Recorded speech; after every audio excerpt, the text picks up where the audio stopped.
lo que hemos sido en estos 20 años en Radio Televisión de Veracruz, Canal 4 Más.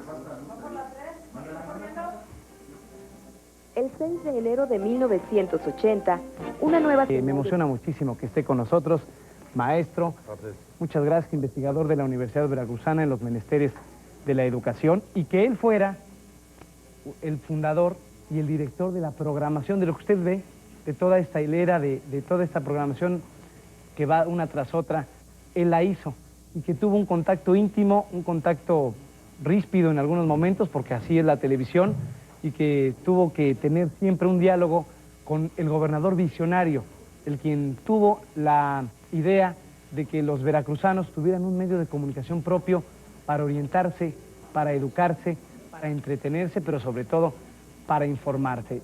Y de nueva cuenta, maestro, muchísimas gracias por estar con nosotros. Gracias por la invitación. ¿Cómo nace esta idea? Pero aparte de cómo nace y cuál es el propósito, ¿cómo se logra aterrizar una idea? Porque se dice fácil, vamos a hacer un medio de comunicación, pero ¿con quiénes? ¿Con qué equipo? ¿Cómo se hizo esto, maestro? Muchas gracias. Sí.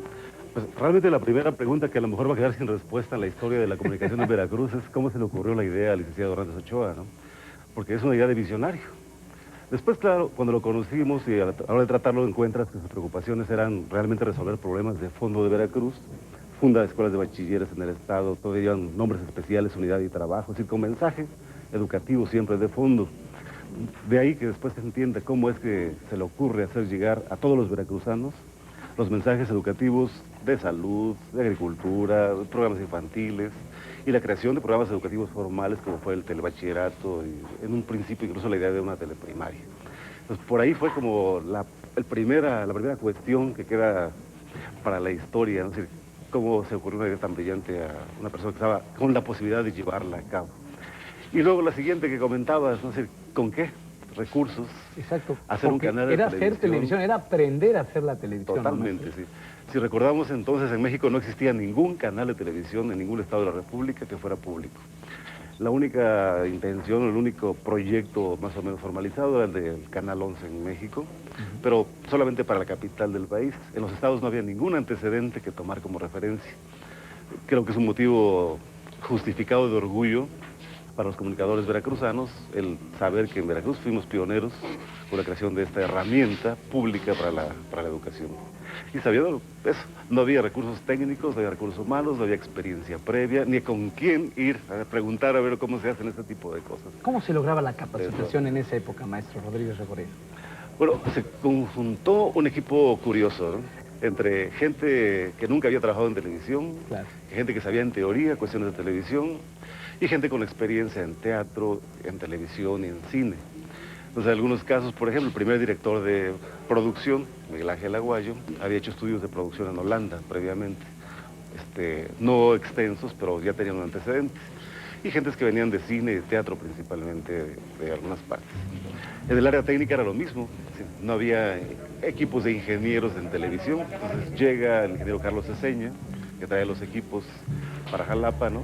Y sobre la marcha empieza a preparar al personal desde la creación física de las instalaciones, ¿no? Yo recuerdo, por ejemplo, que el primer día que me asomé aquí a este local, estaba hasta arriba una niña subida en los andamios con un equipo de soldado, soldando remachos, que digo, ¿qué hace esa niña ahí, no? Después ya que se bajó vi que era una ingeniero recién egresada, ¿no? Que parecía una niña, ¿no? Entusiasmada como todos, aprendiendo a construir un canal de televisión en el sentido físico, como lo vimos en el sentido de producción televisiva muchos. Ahora, maestro, lo que muy pocas personas saben es el antecedente de que aquí en Canal 4 había mujeres camarógrafos también. Sí, bastante curioso el hecho como falto de precedente. Claro. Porque no solamente eran camarógrafas de estudio, que podría parecer relativamente cómodo, ¿no? Sino también camarógrafas de las unidades portátiles, ¿no? Que en esa época eran mucho más pesadas que las actuales. Significaba cargar una cámara bastante pesada. Claro. Y recuerdo, por ejemplo, una anécdota con Neila Polanco, una camarógrafa extraordinaria, ¿no? Fotógrafa también magnífica. Cuando íbamos a hacer grabaciones, por decir al Volcancillo, en el que se veía ahí los alpinistas subiendo apenas y a duras penas, ¿no? Pero nadie piensa quién estaba tomando esas imágenes y que había tenido que subir previamente a los alpinistas para poder hacer la toma, ¿no? Neila, camarógrafa, había tenido que primero ascender hasta allá cargando su cámara para poder hacer esas tomas, ¿no? De alpinistas ahí medio cayéndose. Tomas históricas, ¿no? Realmente sí, sin precedente en ese sentido, ¿no? Forman parte Sí. de la memorabilia de lo que es Canal 4 y que ahora, en el transcurso del tiempo, está cambiando a Radio Televisión de Veracruz. No todo fue miel sobre hojuelas, porque prepararon equipo, capacitarlos, buscar que se lograra la licitación en la Secretaría de Comunicaciones y Transportes. Lograr ese paso tuvo obstáculos. ¿Cuáles fueron estos obstáculos, estos mismos que tuvieron que enfrentarse? Realmente la mayor parte de los obstáculos en esa época fueron relativamente fáciles de subsanar por el entusiasmo del gobernador. El licenciado Ochoa, por ejemplo, para el paso de los equipos que eran de importación al país, ¿no? Buscó cómo acelerar los trámites de manera que eso saliera rapidísimo. Igual con los trámites para la concesión, la autorización de funcionamiento del canal, ¿no? No todavía concesión en su primera época.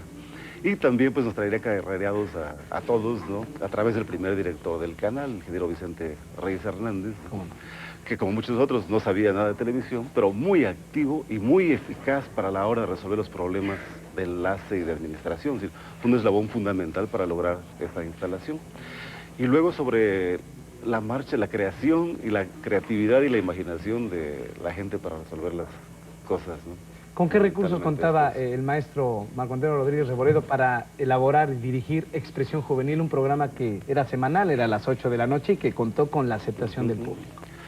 Era un equipo de jóvenes estudiantes, la mayor parte de ellos, la Facultad de Pedagogía, los conductores, había un equipo de apoyo, estaba Luis Andrés Loya.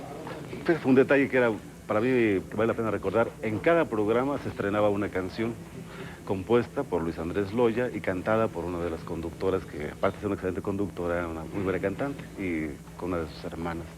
Con diseñadores, con dibujantes, con productores de secciones. El programa estaba integrado por un paquete de diversas secciones. Entonces, cada uno de los muchachos era responsable de una sección. Tomás Caldera, músico, dibujante, excelente productor ahora de radio, era encargado de una sección.